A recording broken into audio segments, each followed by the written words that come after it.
Hello and welcome back to my channel Quirky Piku. আমার আগ্রা সিরিজের last ভিডিওটাতে আমরা বলেছিলাম যে আমরা কী ঝক্কি সামলে ফাইনালি দিল্লি পৌঁছাতে পেরেছিলাম, এবং দিল্লি পৌঁছানোর পরে তো আমাদের আর এক অভিজ্ঞতা। আগ্রার মতো দিল্লিতেও আমাদের থাকা নিয়ে সেই একই সমস্যা। Booking.com থেকে ছবিতে আমরা যেরকম রুমের কন্ডিশন দেখতে পাই, পৌঁছানোর পরে দেখি কন্ডিশন একদমই ডিফারেন্ট। না তো রুমটা যেরকম দেখেছিলাম সেরকম, আর না রুমের এসি ঠিক করে কাজ করছিল। সত্যিই বুঝতে পারলাম না এইবার যে এটা Booking.com-এর প্রবলেম নাকি শুধুমাত্র উত্তরপ্রদেশ বলেই এই প্রবলেম। কারণ আমরা যেখানেই ঘুরতে যাই না কেন আমরা সবসময় Booking.com থেকেই বুক করেছি, তবে এই রকম এক্সপিরিয়েন্স আমাদের আগে কোনো দিন হয়নি। যাই হোক, এই অভিজ্ঞতাগুলোকেও একসাথে গুছিয়ে নিয়ে এবার আমরা বাড়ি ফিরছি। নিজের শহরের বাইরে এলে কত ধরনের অভিজ্ঞতাই তো হয়, তবে অবশ্যই এরপর থেকে আমরা হোটেল বুকিংয়ের ক্ষেত্রে আরও বেশি সচেতন থাকার চেষ্টা করব। যাই হোক, নতুন একটা শহর দিল্লি। মায়ের কাছ থেকে গল্প শুনেছিলাম আমি যখন একদম ছোট্ট তখন 2 বছর নাকি আমরা দিল্লিতেই থাকতাম। তারপর আমার 2.5-3 বছর বয়স হওয়ার পরে আবার আমরা নবদ্বীপে ফিরে আসি। আর অত ছোটবেলার কোনো স্মৃতি আমার মনে নেই।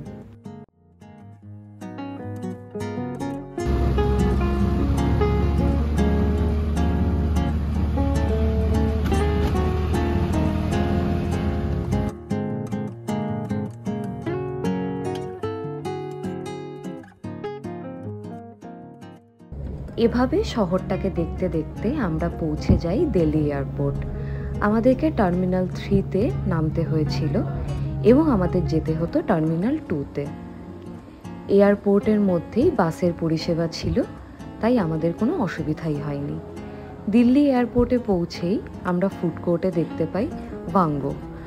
চটপট ওখান থেকে লাঞ্চ করে নিয়ে আমরা ফ্লাইটে উঠে পড়ি। আমাদের ফ্লাইটটা ছিল এবার এয়ার ইন্ডিয়ার। প্রথমে দিল্লি থেকে ভুবনেশ্বর আর তারপর ভুবনেশ্বর থেকে কলকাতা।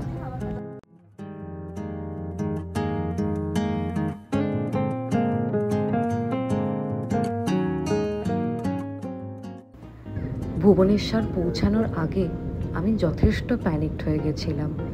তার কারণ ওয়েদার এতটা খারাপ হয়ে যায়, উইন্ডো সিটে বসে বাইরে বিদ্যুতের ঝলকানি দেখে আমি পুরোপুরি প্যানিকড হয়ে গেছিলাম। আর ভিজিবিলিটিও কিচ্ছু ছিল না, কিচ্ছু দেখা যাচ্ছিল না। যাই হোক, আমরা সেফলি ভুবনেশ্বরে ল্যান্ড করতে পেরেছিলাম। আমাকে ব্লক করতে বলা হয়েছে, আমি কিন্তু কাকে ব্লক করবো বুঝতে পারছি না। আমরা এখন ভুবনেশ্বরে ঘুরে বেড়াচ্ছি। ভুবনেশ্বর এয়ারপোর্ট থেকে বেরিয়ে কিছু একটা খাবার দোকান খুঁজে বেড়াচ্ছি, কারণ আমাদের পকেটে আর টাকা নেই। তো যেইখানে আমরা কমে পাবো সেরকম একটা দোকান খুঁজবো, খুঁজে সেখান থেকে কিছু একটা খাবো, খেয়ে নিয়ে তারপরে আবার আসতে হবে এয়ারপোর্টে, কারণ আমাদের কলকাতার ফ্লাইট নিতে হবে। আমাদের বাড়ি যেতে চাই, আমরা বাড়ি পৌঁছতে চাই, এবং আজকে আমরা বাড়ি পৌঁছবো আশা করছি, আশা রাখছি।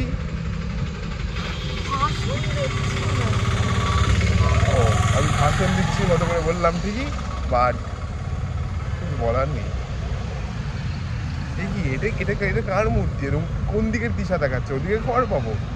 হ্যাঁ, ওদিকেই যেতে হবে আমাদের। গুগল ম্যাপে ওদিকেরই দিশা দেখায়।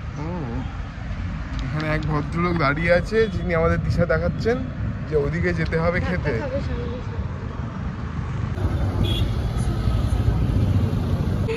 আগ্রা সব জায়গায় ফুচকা ট্রাই করেছি। ভুবনেশ্বরে আমাদের প্রায় 3.5 ঘন্টার একটা লেওভার ছিল, আর আমরা লেওভারে একদমই চুপচাপ এয়ারপোর্টে বসে থাকতে পারি না। এটা একদমই ভালো কোনো অভ্যেস নয়, কিন্তু তাও আমরা বেরিয়ে পড়েছিলাম ভুবনেশ্বর দেখব বলে। তবে খুব একটা বেশি রিস্কও নিইনি। চটপট ভুবনেশ্বরে একদম কাছাকাছি কিছু খাবার দাবার ট্রাই করে আমরা গেছিলাম শুধুমাত্র লিঙ্গরাজের মন্দিরটাই দেখতে। চপটা ঘুগনি দিয়ে ভরিয়ে দিয়েছে, তারপর ওপর ঘুগনি দিয়ে এরকমভাবেই খায়।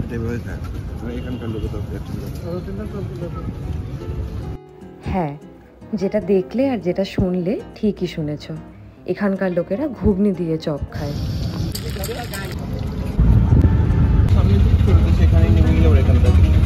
বাহ, আমরা মন্দির থেকে এখানকার ডিরেক্ট অটো নেব না, এয়ারপোর্ট আসা। আমার চিকেন পকোড়া খাওয়ার জন্য ওখানকার অটো নেব।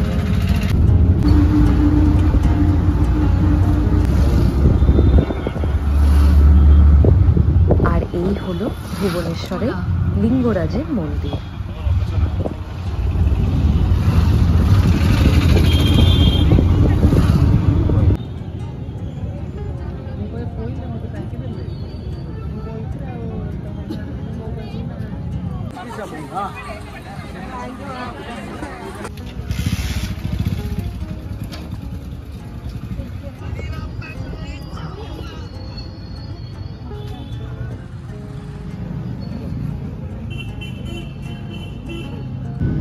আবার সেই কলকাতার ওয়েদার খারাপের খবর, মানে আবার আমার ভয় পেয়ে ঘাপটি মেরে বসে থাকার পর্ব।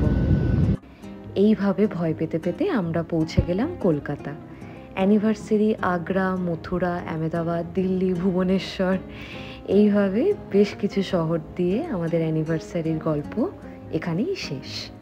আবার একটা ঘুরতে যাওয়ার অপেক্ষা। আমার এই পুরো আগ্রা সিরিজটা কীরকম লাগলো আমাকে কমেন্ট করে জানিও। ভালো থেকো, দেখা হবে পরের ভিডিওতে।